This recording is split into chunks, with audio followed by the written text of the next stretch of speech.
I'm back. I want to shoot a couple videos. The first one is going to be on habits.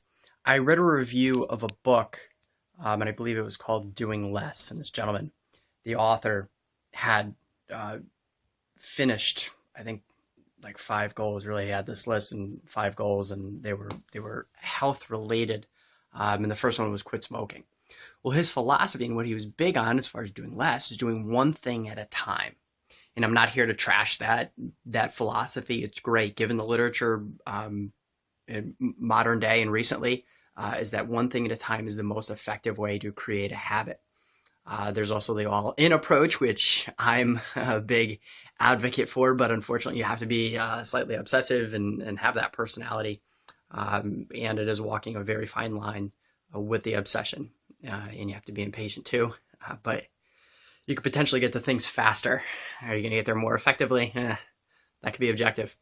So as far as changing one thing at a time, again, I'm not going to trash it. I'm just going to play more of a devil's advocate and say, you can do one thing at a time, but what one thing at a time takes is patience. If you're looking for body composition change and you want to start one thing at a time and you say, okay, well, I'm going to add more protein to each meal. Let's take, for example, and that's going to take, let's say, 25 days before you have put more protein at each meal, and it just happens. You look at your plate and say, oh my God, I need protein, right? You know it's effective, blah, blah, blah. You're past that. It's commonplace. But that's taken 25 days to think of, because in the first few days, it's like, oh, this is really annoying and kind of a pain in the ass to make more chicken, all right? But now I can do it. So then after the 25 days, your next small change, I want to drink more water. Okay.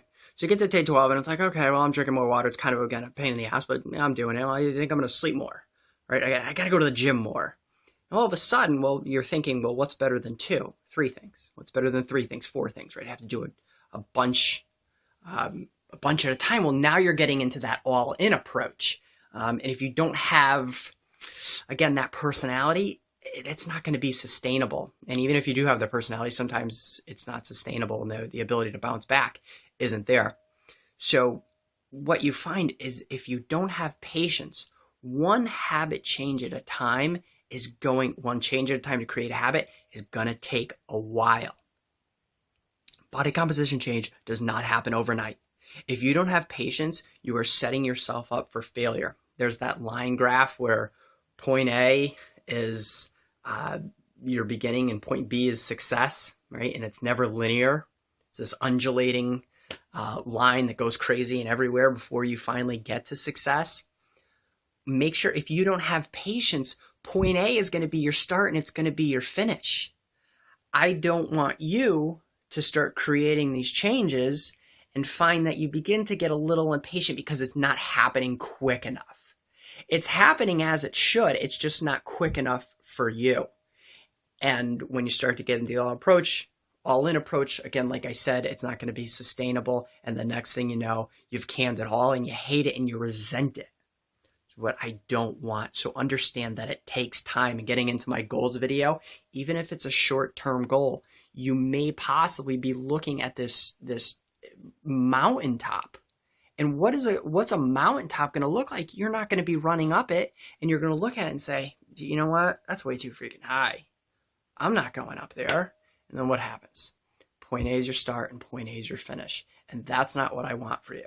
So understand, taking one step at a time is exactly that. Taking one step at a time has to be sustainable in of itself. Have patience.